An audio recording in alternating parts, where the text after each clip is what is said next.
In a world of steel and glass, Helena Vance was a ghost in the machine, the custodian who carried the Earth's wisdom in her heart. And at the heart of that empire, Arthur Sterling, the billionaire who had promised to rewrite nature itself, was brought to his knees by an affliction his own cutting-edge science couldn't even name. 20 of the world's leading experts surrounded him, completely blind to the truth. But it was she, armed with her grandmother's knowledge, who found the cure in a single forgotten leaf, proving that sometimes you have to look to the past to save the future. The air inside Biosphere 7 was cold and smelled of metal, not of soil. With a confident smile, Arthur Sterling guided the investors. "Here, we don't wait for nature. We command it." His voice echoed across the glass dome. He motioned toward an isolated pot, where a lone plant displayed leaves with strange blemishes. "A minor failure," he scoffed. "Even perfection has its anomalies." But as he turned, a wave of dizziness struck him like lightning. The air grew heavy, his vision blurred. The arrogance on his face melted away, replaced by a mask of pure panic. He tried to speak, but only a choked gasp escaped before his knees gave out. The dull thud of his body hitting the sterile white floor was the only answer. "Do something!" screamed Dr. Evelyn Reed, the head of his science division, but her voice was just an echo in the chaos. Right there, Arthur Sterling's world stopped spinning. From a distance, through the very glass panels she had cleaned that morning, Helena saw the commotion. To everyone else, it was panic. To her, it was a strange noise, a dissonance in the quiet routine of her work. She didn't just clean the floors of that institute. She tended to a world that wasn't hers, a world that had forgotten the smell of real earth. Her grandmother used to say that every plant had a voice. You just needed a quiet soul to hear it. Helena grew up with her hands in the dirt, learning to read secrets in the veins of a leaf, to feel the promise of rain in the air, to understand that the cure and the poison are often born from the same branch. This knowledge was her only inheritance, a treasure that progress had dismissed as folklore. And for Helena, progress had a bitter taste. Years ago, it was an innovative solution, a chemical plague sold as a miracle that had rendered her family's soil barren, stealing her past and forcing her to seek a future amid the concrete. Now, she walked through corridors that reeked of disinfectant, watching scientists in white coats treat nature like a code to be broken and rewritten. They spoke of patents, of scalability, of dominance. No one spoke of respect, of balance. No one listened to what the plants were saying. In her cleaning cart, hidden beneath the rags, she kept her grandmother's small, weathered notebook, a silent act of rebellion. She saw the genius of Arthur and his team not as a solution, but as an imminent danger.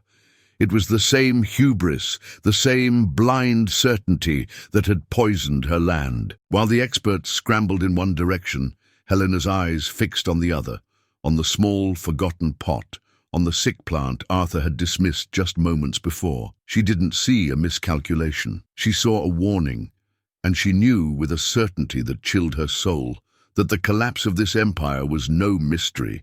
It had started right there. That warning on the spotted leaf wasn't just about Arthur's sickness. For Helena, it was about everything. It was about the land she had lost, the echo of a wound that had never healed. When she closed her eyes, in the quiet of the locker room or the hum of an empty hallway, she wasn't there. She was back on the farm, smelling the damp soil and feeling the rough touch of corn husks. She could hear her grandmother's voice, as firm as the root of an ancient tree, teaching her. "The land doesn't belong to you, child," she would say, her hands full of seeds. "You belong to it. Take care of it, and it will always take care of you." They did take care, until the day the men in white coats arrived, promising miraculous harvests with their powders and colored liquids. In 1 year, the land was exhausted. In the second, it was sick. In the third, it was dead, a silent desert where life had once thrived.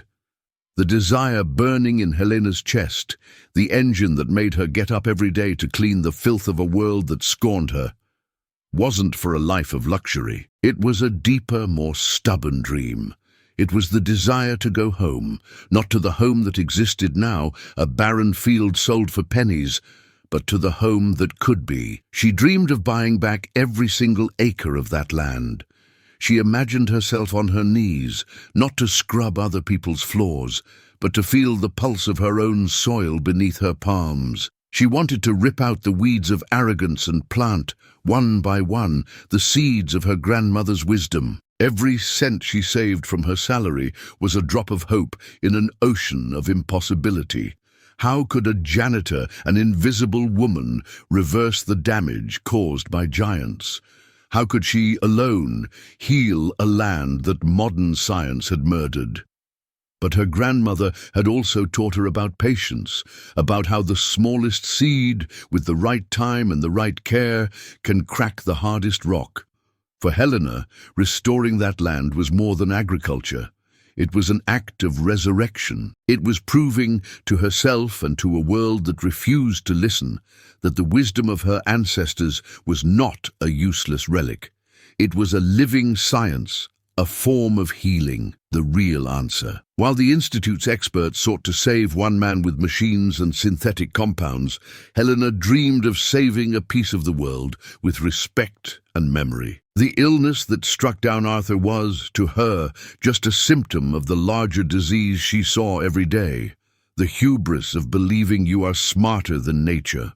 The cure for that man, she felt in her bones, was fundamentally linked to the cure for her own land.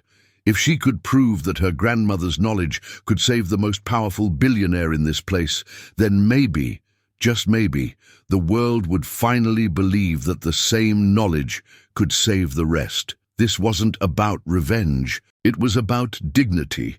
The dignity of the earth, the dignity of her history, and finally her own. This desire was what kept her standing, what made her carry on, cleaning the corridors of an empire that, unknowingly, held both the poison and the key to the redemption she so desperately sought. But Helena's desire was a single ember in a world that only understood wildfires. And the fire, in the medical wing improvised for Arthur, was completely out of control. 20 of the planet's greatest specialists, summoned in a hurry, had turned the guest suite into a command center. Screens blinked with indecipherable data, and multi-million-dollar machines hummed day and night, analyzing every drop of his blood, every particle of air he breathed. The diagnosis, however, remained the same: nothing.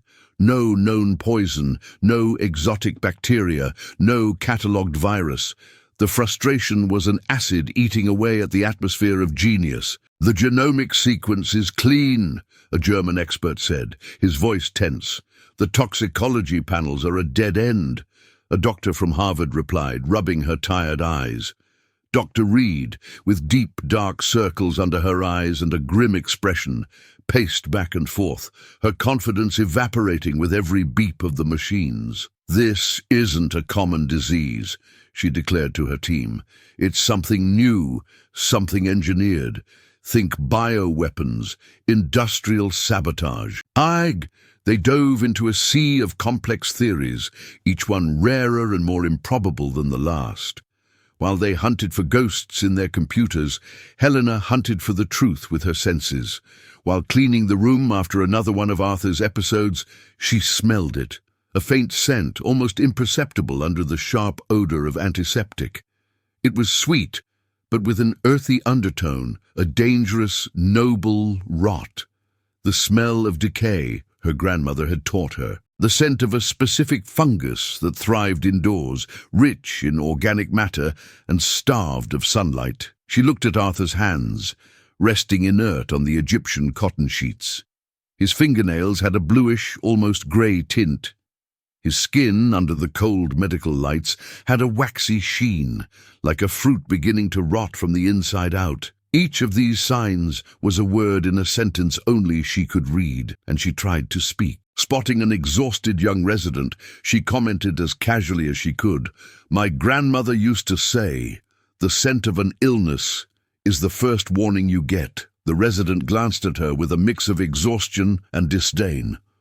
"Ma'am, Please don't contaminate the area. Get back to your work." On another occasion, she left her grandmother's notebook open on a side table to a page with a detailed drawing of the fungus, hoping someone would see it. A hurried nurse grabbed it, assumed it was trash left by a relative, and tossed it without a second thought. Helena retrieved it from the wastebasket later that night, her heart aching. The page crumpled like her hope. With every closed door, every dismissive glance, the chasm between her knowledge and their ignorance deepened. They were the geniuses. She was just the woman who cleaned up the trail of their failure. And while they got lost in their wild theories, Arthur's breathing grew weaker, and the truth, so simple and organic, continued to grow silently in the forgotten pot in Biosphere 7. 2 weeks passed. 2 weeks in which Arthur's world shrank to a white room, and Helena's world was reduced to watching the failure of the brilliant from afar. The patience her grandmother had taught her was wearing thin, eroded by the urgency of a death she could feel approaching. The final straw came in the form of a press conference. The Institute's main atrium, normally a space of calm admiration, had turned into a circus. Dozens of journalists, with their cameras and microphones, jostled for position, hungry for any scrap of information. Helena watched from a distance. Beside her cleaning cart, a grey, invisible figure on the periphery of the chaos. She didn't hear the questions. She heard the ticking of the clock, Arthur's time running out. On the podium, Dr. Reed, in an expensive suit with her face made up to hide the exhaustion of sleepless nights, spoke with a forced authority. "We are exploring all avenues, microscopic threats, cutting-edge technology." The words were hollow, jargon to fill the void of answers. Helena knew. Time was no longer measured in days, but in hours. Each convulsive seizure left Arthur weaker, his consciousness more distant. This was the last chance for her grandmother's voice to be heard. So she made a decision. It wasn't an act of calculated courage, but of pure, visceral desperation. She left the cart behind, the symbol of her place in the world, and began to walk. The sea of suits and equipment parted for her, not out of respect, but out of a stunned silence. Who was this woman in her simple uniform? Her hair hastily tied back, her face etched with concern. In her hand, she held the cause of it all. A single withered, spotted leaf, a piece of raw, sick nature in the midst of this temple of aseptic science. She reached the foot of the stage, just as Dr. Reed paused for a drink of water. "Doctor." Helena's voice was quiet, but it cut through the air like a blade. "Dr. Reed." The scientist turned, her eyes shooting daggers of hostile disbelief at Helena. "What is the meaning of this? Who authorized you to—" "It's the plant," Helena said, her voice gaining a strength she didn't know she possessed. She held out the leaf with a trembling hand. "The fungus, it's not in the air, it's in the soil. It releases spores that, when inhaled in large quantities—" "Doctor." Reed glanced at the leaf, then back at Helena, and a smile of pure disdain and relief at having a target for her frustration, formed on her lips. She leaned into the microphone, and her voice, now icy and sharp, echoed through the atrium. "Ladies and gentlemen, my apologies for the interruption." A nervous, restrained laugh rippled through the crowd. "It seems the cleaning staff has their own botanical theories." She paused dramatically, savoring the moment. "While we are using genomic sequences and artificial intelligence to analyze this crisis, this woman brings us a dirty leaf." She looked Helena up and down, as if analyzing an inferior species. "Perhaps we should test if the problem can be solved with a mop and some bleach." The humiliation was instant, brutal, and public. The cameras, once focused on the doctor, swiveled to Helena. Flashes fired like weapons, capturing her burning face, the tears welling in her eyes that she refused to let fall. The laughter from some journalists was like a slap, but the silence that followed was worse. It was the silence of confirmation. She was a nobody, a lunatic, a joke. A burly security guard approached, his touch on her arm surprisingly gentle. "Ma'am, please come with me." As she was led away past the curious, indifferent and amused faces, She glanced back one last time. She saw Dr. Reed straighten her blazer, resuming her pose of authority, as if she had just crushed an annoying insect. No one looked at the leaf that had fallen to the floor, already being trampled. No one cared. In that moment, at the peak of her invisibility, Helena didn't just feel shame. She felt Arthur's death as if it were her own, because the world, on that day, had chosen arrogance over truth, and the truth was now being swept under the rug, literally. The guard released her at the end of a service corridor, far from the world's eyes. "I'm sorry," he muttered, unable to meet her gaze, before disappearing back toward the epicenter of the chaos. The muffled sound of the press conference became a distant echo, the soundtrack to a universe where she definitively did not belong. And then, silence. A heavy, oppressive silence that pressed on her shoulders and filled her lungs with dust. She didn't go to the staff locker room. Instinctively, she sought the only place that was truly hers, the janitor's closet. The smell of wax, disinfectant, and damp rags wrapped around her like a cold, familiar embrace. She closed the door, plunging into the dim light, and slid down the wall until she was sitting on the floor next to overturned buckets and mops lined up like defeated soldiers. And there, in the safety of her invisibility, the scene replayed in her mind. A cruel, infinite loop. Dr. Reed's sneer. The line spoken into the microphone for the whole world to hear. A dirty leaf. The crowd's nervous laughter. Solved with a mop. The camera flashes, not illuminating, but blinding and branding her with her own insignificance. The shame was a fever consuming her from the inside. It wasn't just shame for herself, but for everything she represented. Was her grandmother just an old woman, full of stories and superstitions that were useless in the real world? Had she, Helena, inherited not wisdom, but a form of madness? That knowledge, which she once considered her greatest treasure, now felt like a curse, a dangerous illusion that had led her to expose herself only to be publicly crushed. She looked at her own hands, hands that could distinguish dozens of types of soil by touch, that knew the right time to harvest, that could feel the fever in a sick plant. Now, all she saw were the hands of a cleaner, hands made to hold a squeegee, to clean up other people's messes, to remain invisible. In her pocket, the leaf she managed to grab from the floor before being dragged away was crumpled, a broken relic of her foolishness. She squeezed it tightly in her palm, feeling the thin stems break, the last trace of her courage turning to dust. Give up. The thought came not as a defeat, but as a relief. Just leave this place. Go back to the city, find another cleaning job in some anonymous building where the plants were plastic and the people had no names. Forget Arthur, forget the farm, forget the promise she made to her grandmother on her deathbed. It would be easier. It would be painless. Forgetting was the only anesthetic she had left. She stood up, her muscles stiff, her decision made. She would grab her few belongings from her locker and disappear into the night. No one would even notice she was gone the next day. On the way, she passed the employee break room. A small TV mounted on the wall was tuned to the news, and there was her face. The image, grainy and distorted from a cell phone camera, made her look like a frightened stranger. The caption on the screen read, "Unidentified woman interrupts press conference on Sterling case." A security expert was analyzing the situation, suggesting a possible mental imbalance, perhaps a disgruntled ex-employee. They had not only erased her theory, they had stolen her identity, her sanity. And then the news that sealed her despair. The anchor, with a grave expression, announced, "Sources inside the Institute confirm that Arthur Sterling's condition has worsened dramatically in the last few hours.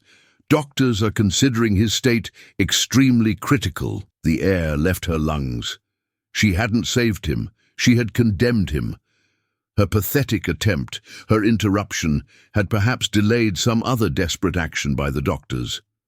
The weight of that guilt was infinitely heavier than the humiliation. It was unbearable. She turned, stumbling over her own feet, and retreated into the darkness of the supply closet. Sinking to the floor for the first time, She wept. A silent, soundless cry of pure, absolute desolation, the tears tracing clean paths on her dust-streaked, defeated face. It's a terrible feeling, isn't it, to carry a certainty in your heart and be treated like you're crazy, to have the answer and be silenced, not for a lack of logic, but because of pure prejudice. Have you ever felt that way? Completely invisible, even when you knew you could make a difference? If you understand that pain, if you've ever had to swallow your tears and feel small, comment below with the word yes, just so I know you're here. Feeling Helena's loneliness. In the cold darkness of the supply closet, Helena let herself sink into a well of despair. Each silent tear was a confirmation of her defeat, the seal of her insignificance. But sometimes it's at the bottom of the well that we find the strength to look up. The faint light that slipped through the crack in the door didn't come from the hallway. It came in the form of a hope she never expected. A soft knock on the door. "Helena?" The voice was young, hesitant. It was Leo Martinez, the lab technician, the same one who had watched her being publicly humiliated. She didn't answer. She remained huddled, wishing the floor would swallow her whole. The door opened a little wider. Leo saw her there on the floor, and his face filled with a genuine compassion without a hint of pity or superiority. I'm sorry about what happened out there," he said, his voice low. "That was wrong, unfair." Helena just stared at him, her eyes red and swollen. "Did you come to laugh at me too? Or to tell me to get back to work?" The bitterness in her voice was a fortress wall. "No," Leo said, and to her surprise he crouched down, getting on her level, a gesture of respect that disarmed her. "I came because I think you're right." He pulled a small sealed plastic bag from his lab coat pocket. Inside was the crumpled leaf. "I picked it up off the floor after everything. I'm not a senior botanist, but I have access to a spectrometer. I ran a preliminary analysis on my own." He paused, his eyes locked on hers. "There are spores here from a fungus that isn't in our database, a fungus that chemically looks a lot like certain slow-acting neurotoxins." Helena looked at the bag, then at Leo's serious, anxious face. For the first time in weeks, someone looked at her without disdain, without pity. Someone looked at her as an equal. "Why did you do that?" she asked, her voice a hoarse whisper. "Because I'm from a small town too," Leo said with a half-smile. "My grandmother didn't have notebooks, but she taught me to observe. And I've watched you these past few months. I've seen the way you look at the plants. You don't see projects or genetic codes. You see life. And I saw the certainty in your eyes today. You can't fake certainty." The wall of ice around Helena's heart began to crack. Slowly, as if revealing a sacred secret, she stood up, went to her locker, and retrieved her grandmother's tattered notebook. The notebook the nurse had thrown in the trash. She opened it to a yellowed page with detailed, hand-drawn illustrations. "Pale Shadow Fungus." She read the title her grandmother had written decades ago. "It doesn't kill quickly. It puts life to sleep, a little at a time. It enters through the lungs, attacks the nerves, makes the skin look like wax, and leaves a sweet smell of damp earth on the breath." Leo leaned in, his eyes scanning the drawings and notes with scientific fascination. This perfectly describes Arthur's symptoms that don't show up on any test." He pointed to the notes next to another drawing. "And this? What is it?" "The antidote," Helena replied, her voice regaining some of its old firmness. "A combination of 3 other plants. One to neutralize the toxin, one to purify the blood, and a third to strengthen the heart." She traced the drawing of a root with her finger. "But the harvest, the ratio, and the mixture have to be done at the right time, in the right way. Any mistake, and the medicine becomes poison." "Helena, this is brilliant," Leo said, his eyes shining with admiration. "This isn't folklore, it's science. This is high-level ethnobotany." "They'll never listen to us," she said, the heavy reality returning. "Dr. Reed humiliated me. To them, I'm crazy." "Maybe," Leo agreed, standing up. "But I'm not them. I believe you. I have access to the labs, the equipment. You have the knowledge. What if we don't need their permission? Helena stared at him, a new flame kindling in her eyes. The humiliation still stung, but it was no longer a solitary pain. It was a shared injustice. That would be risky, she said. We could lose our jobs. Arthur will lose his life if we do nothing, Leo replied, with a conviction that surprised them both. I'll help you. I'll be your hands and eyes inside the lab. You'll be the brains. What do you say? Helena looked at her grandmother's notebook, her family's legacy, then at the young scientist before her.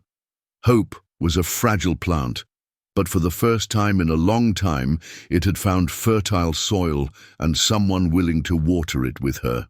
This newfound hope was a thread of light, and they followed it through the dark corridors of the Institute. Leo led them to a forgotten wing, to a lab that hadn't been used in years. Classical Botany Lab, read the dusty plaque on the door.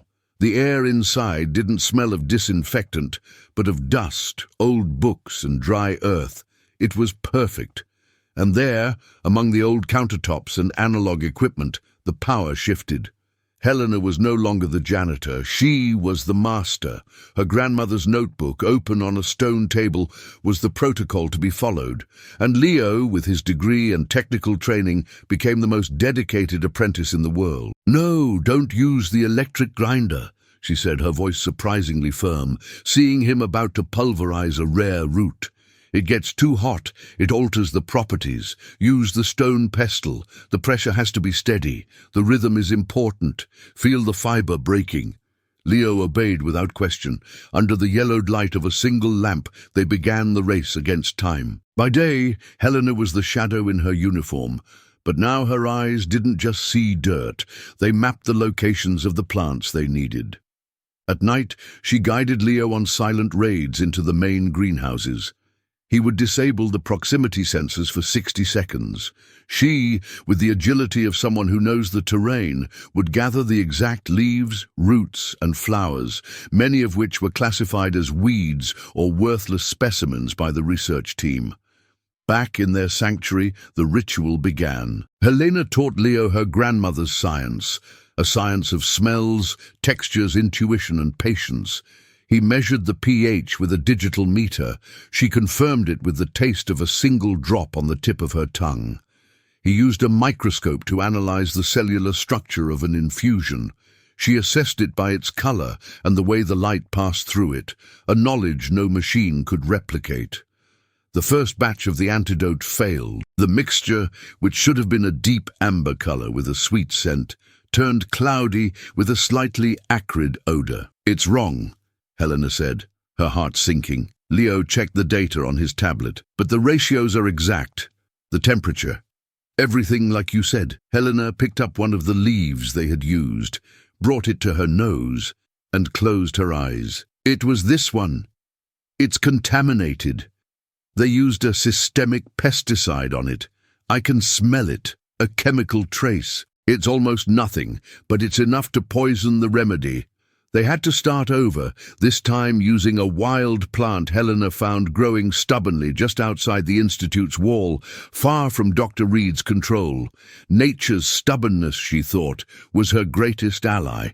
Another night, the sound of footsteps in the hall made them freeze, a night watchman on his routine patrol. In seconds, they hid everything in a steel cabinet, killed the light and huddled in the darkness, holding their breath as the guard's flashlight beams swept across the glass slit in the door. Helena's heart pounded against her ribs, but it was a different fear from the one of humiliation. This was the fear of action, of adrenaline, of the fight. It was a fear that made her feel alive. Finally, after 3 nights of tireless work, they had it. In a small glass vial rested a dark, translucent liquid that seemed to hold the moonlight. It had the right smell, the right color, the right weight. Leo looked at the small amount of liquid. "It's so little." "It's enough," Helena said, the wisdom of generations in her voice. "Nature doesn't need much to be powerful." They looked at each other across the lab bench, the exhaustion, the fear, the adrenaline. It all came down to this moment, to this tiny vial. They were no longer a lab tech and a janitor. They were a team. They were Arthur Sterling's only hope, and they knew, with a terrifying and exhilarating certainty, that the next step was one they could not take back. The small glass vial in Helena's hand felt like it weighed a ton. It wasn't just a remedy, it was her grandmother's legacy, Leo's newfound courage, and her one last chance for redemption. They didn't have to wait long. A sharp, piercing alarm echoed through the corridors, a sound they had learned to dread. Code red. Arthur's heart was stopping. "It's now," Leo said, his face pale but his eyes determined. Helena nodded, a surprising cold calm taking hold of her. They left the forgotten lab and marched through the bright white corridors. This time Helena didn't walk like a servant, huddled in the shadows. Her shoulders were straight, her chin was up. The staff who passed her, drawn by the alarm, saw not the janitor, but a woman on a mission, and they instinctively made way, as if sensing the urgency in her gaze. The door to the medical wing swung open to a scene of controlled chaos.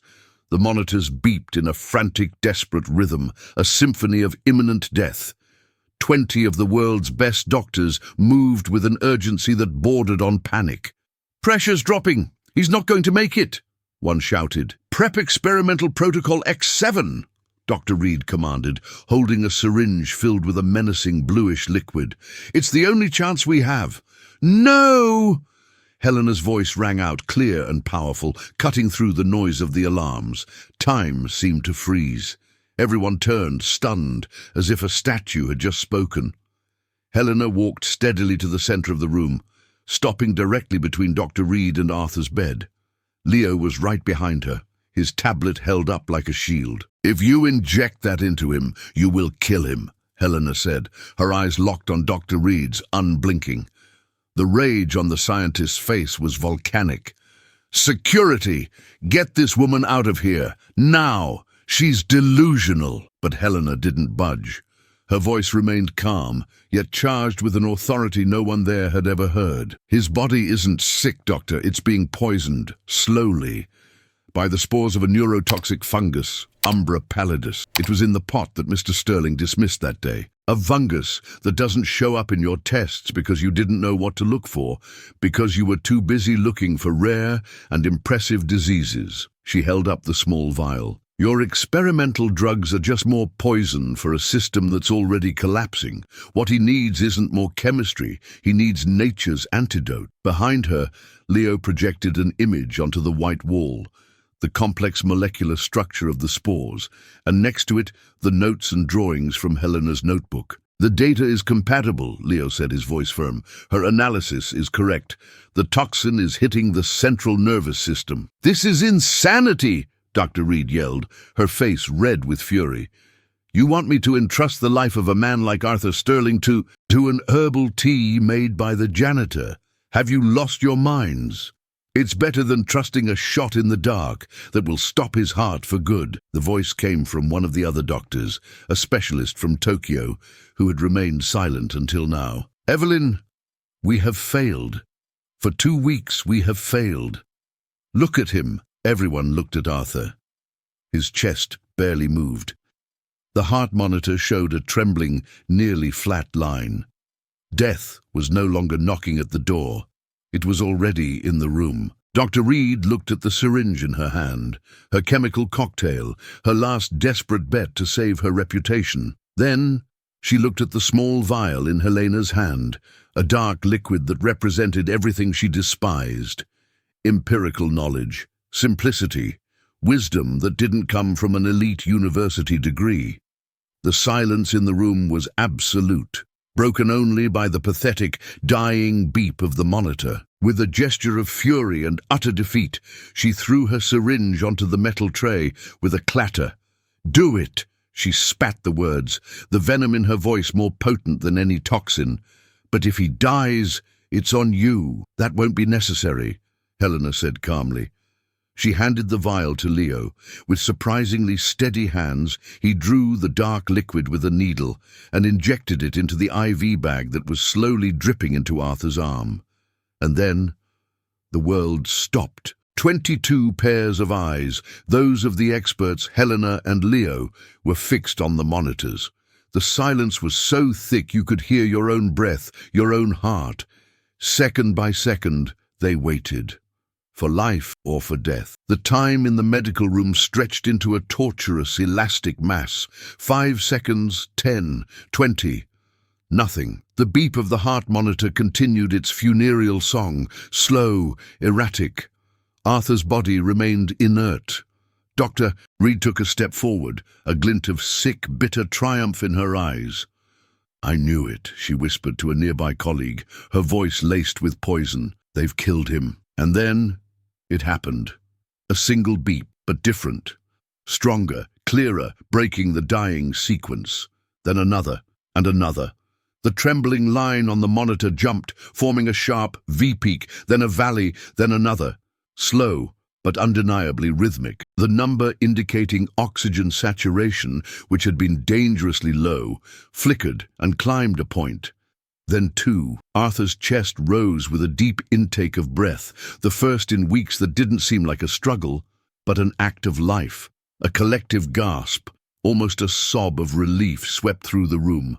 The specialists looked from the monitors to Helena and back to the monitors, their faces a blank canvas of pure shock. Their science, with its trillions of data points, its million-dollar protocols, and its degrees from the world's best universities, had been defeated by an herbal extract, mixed in a dusty lab by a janitor, based on a yellowed notebook. The doctor from Tokyo took off his glasses, cleaning them slowly, as if he couldn't believe the image his own eyes were showing him. Others approached the screens, touching them, checking the data, desperately trying to find a logical explanation. A variable they had missed. Anything that didn't involve the humiliating and undeniable truth. Dr. Reed was paralyzed, the color draining from her face until it was the color of chalk. Her mouth was half open, arrogance replaced by a stunned void. She didn't look at Helena. She couldn't. To look at her would be like staring into the sun. It would be to admit the magnitude of her own mistake, of her own colossal blindness. The following hours were surreal. The doctors, once the protagonists of this drama, became silent supporting actors. They monitored, they adjusted the IV, but the real work had already been done.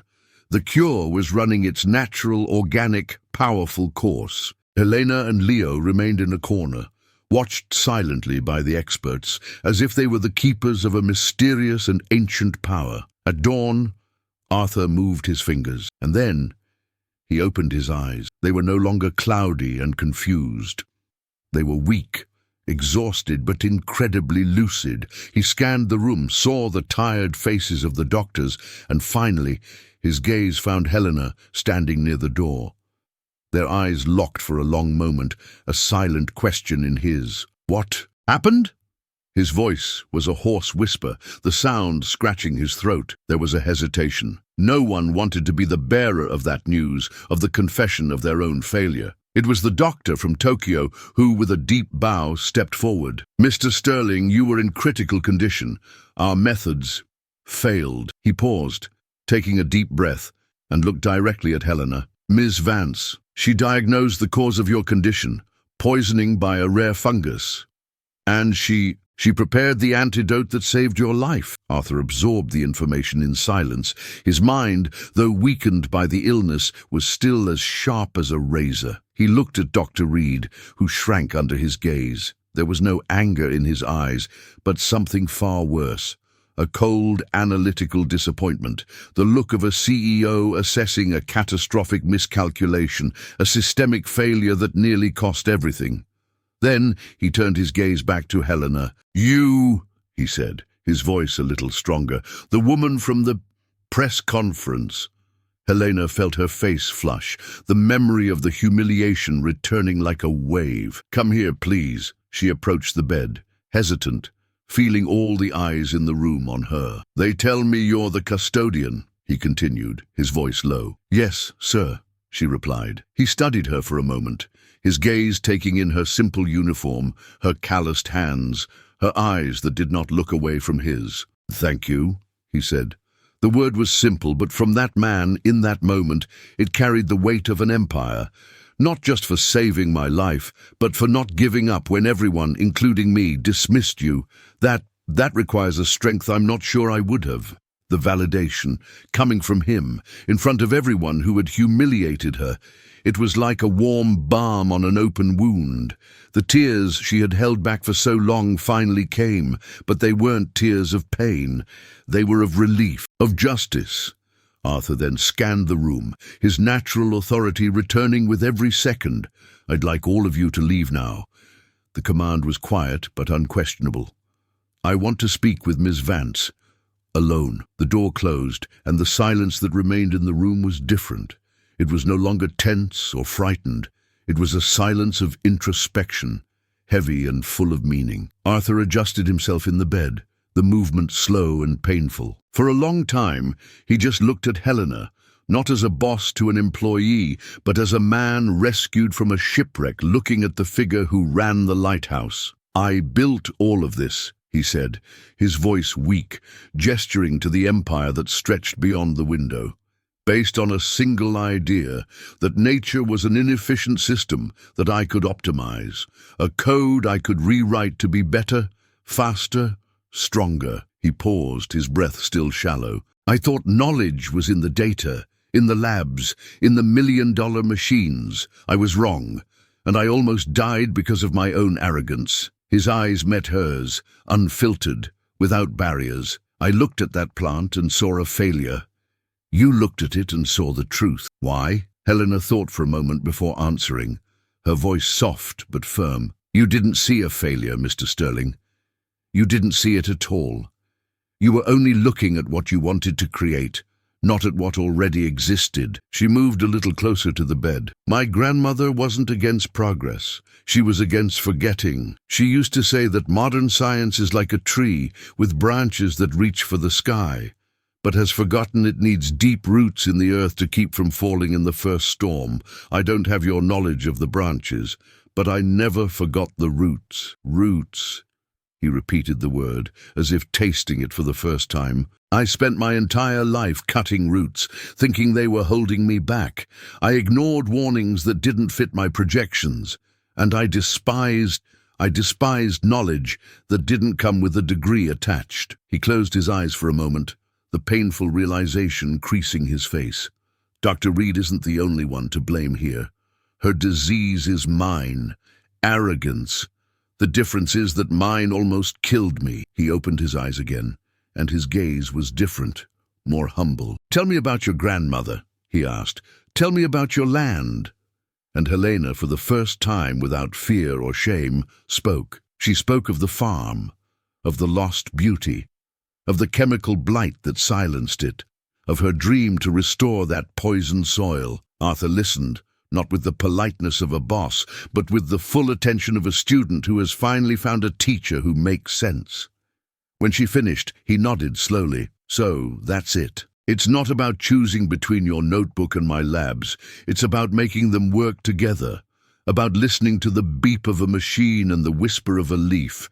Humility." He looked at Helena, and for the first time, she saw not the billionaire, not the boss, but just a man, grateful and irrevocably changed. "You didn't just save my life, Helena. I think you may have just saved my soul." Arthur's soul, once saved, wasn't content to just exist. It acted. The transformation that began in that hospital room echoed through the corridors of his empire like a silent earthquake, shaking its foundations of glass and steel. The following week, in an emergency meeting that shocked the board of directors, he announced the creation of a new arm of his company, one that didn't aim for profit, but for balance. The Earthen Wisdom Division, he called it. Its mission: to research and integrate traditional and sustainable agricultural knowledge with modern technology, not to dominate nature, but to collaborate with it. And to lead this division, he didn't appoint a renowned scientist or a market executive. He appointed Helena Vance. The news landed like a silent bomb in the institute. The janitor now had an office with a wide window overlooking the same greenhouses she used to clean. Her new uniform was no longer grey and shapeless, but the clothes she chose to wear herself. Her tattered notebook, with her grandmother's notes, was no longer hidden in a cleaning cart. It rested open on a large oak desk, like the founding document of a new and revolutionary philosophy. Dr. Reed couldn't stand the new reality. The daily presence of Helena as her equal, as a leader, was a mirror that constantly reflected her own humiliating failure. She resigned a week later, quietly disappearing from the world she once commanded with an iron fist. Leo, on the other hand, flourished. He was promoted to be Helena's lead researcher, the right-hand man who translated her ancestral wisdom into the language of modern science. Their partnership, forged in secrecy and fear, now thrived in the light of day, uniting the best of both worlds. But the greatest transformation didn't happen in the halls of the Institute. It happened on a forgotten, poisoned piece of land hundreds of miles away. With Arthur's unrestricted resources and support, Helena bought back her grandmother's farm. She didn't just restore it, she resurrected it. Where there had been barren, silent soil, she planted life, using the same techniques she was taught in childhood. And the land, as her grandmother had promised, responded to the care. The farm became a living research center, a place where students from all over the world came to learn how to listen to the soil, to observe the plants, to understand true balance. Helena, the woman who once dreamed of only reclaiming her past, was now building a future for many, proving to the world that the most powerful seed of all is wisdom, especially when it's planted with respect and watered with courage. Helena's story reminds us that the greatest knowledge often isn't found in degrees or laboratories, but in the courage to observe and the humility to listen. If this journey of courage and wisdom moved you, strengthen our community with your like. Now, I want to hear from you. Tell me in the comments what city in the world you're watching from. And if you believe that true wisdom can come from anywhere, subscribe to the channel so you don't miss any stories like this one. The journey doesn't end here. On the screen, I've left 2 more stories about unlikely heroes. Just pick one and continue this journey with me.